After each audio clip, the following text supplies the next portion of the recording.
Warning! The following video is a first impressions of Paper Mario, the Origami King. Apologies to all viewers who witnessed the Clubhouse Games 51 Worldwide Classics first impressions.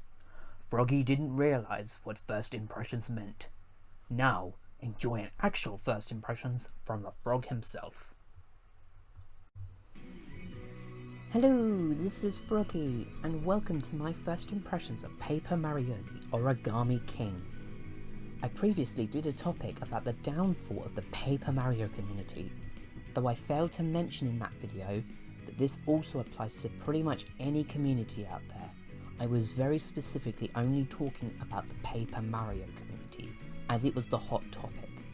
If you're interested in this video, the card is in the corner if you haven't seen it yet. But today, we are not here to talk about the community. We are here to talk about how I felt after playing the first area of the game. Just some reassurance for those who still don't own the game, I won't be talking about major spoilers, mostly things you already know about from the trailers, with a few exceptions of course. But with that all out the way, grab that probably awesome self and have a listen, because wham!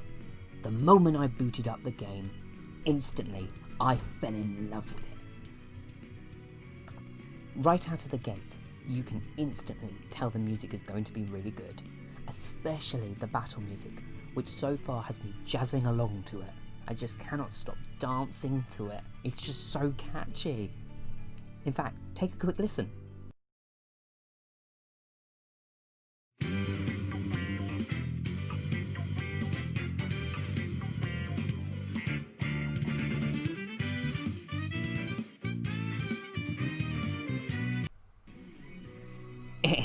Sorry, kinda got carried away there.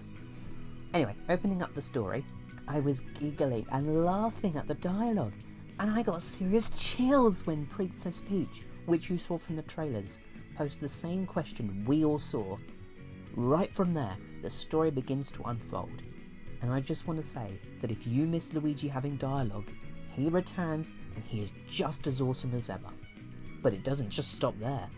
Olivia is already even more fleshed out than Huey, who was already a big improvement over Kirsty.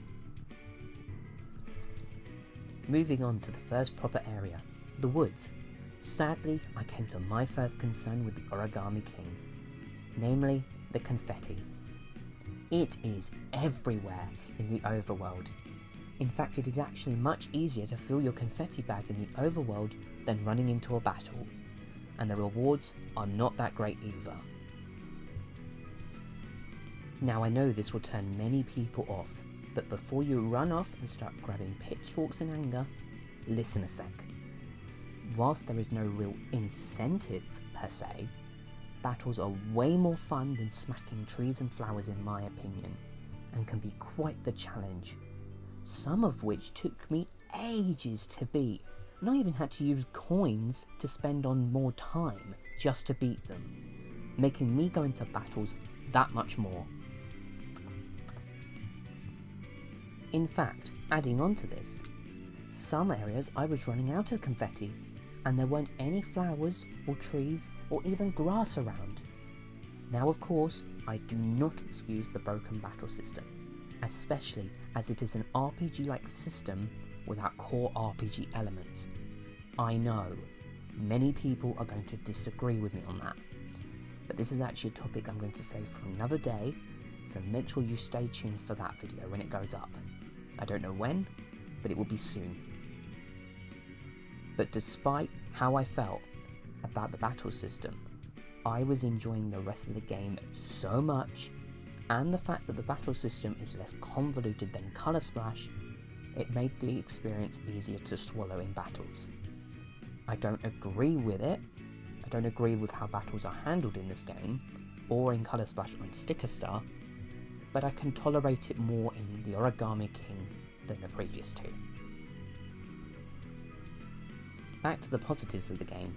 The world design is just incredible, and the fact that the world isn't a level select, and instead an interconnected world, makes the world feel even more alive than what was present in the previous two games.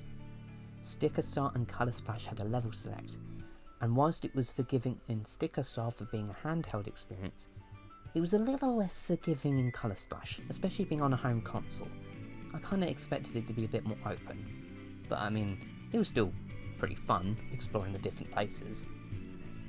Colour Splash had care and love put into the worlds, and here you can see it even more, especially when you look at all the concept art the museum has to offer. It is jaw-dropping to see the finer details that went into the creation of the game. Grabbing toads and collectibles from chests is just so satisfying, especially taking into account viewing the collectibles in the museum or using toads to help in battles. I highly recommend visiting the Battle Lab for training, as there's some extra little puzzle minigames to test your battle skills, and it'll help you improve. Back to battles though, we now come to bosses, which by the way I've only played one and I'm not going to spoil it, so don't panic about that. They are even more fun than regular battles.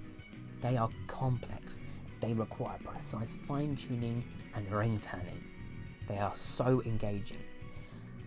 However, the actual designs of the bosses are quite questionable, because they seem to be sticking to the whole things. I know, things are a split thing for many people. For me, they don't make sense in the Mario universe. I get that that's supposed to be the joke, considering it's Paper Mario, but sometimes I feel it goes a little too on the nose with it.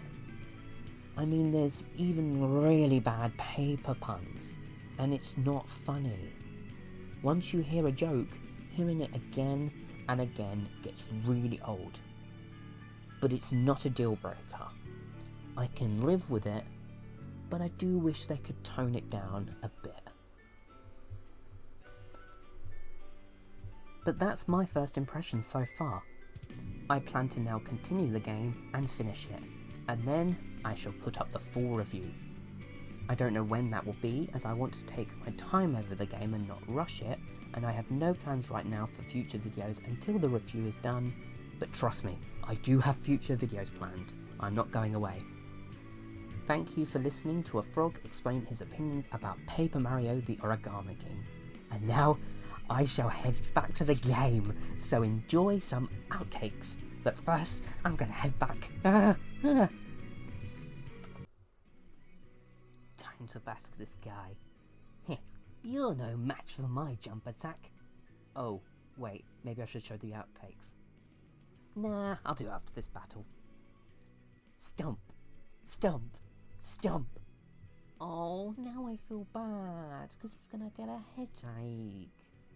Oh well, he asked for it. Stomp, stomp, stomp. Warning, the following video is an error. Not an error! I can't do it! Warning, the following video is a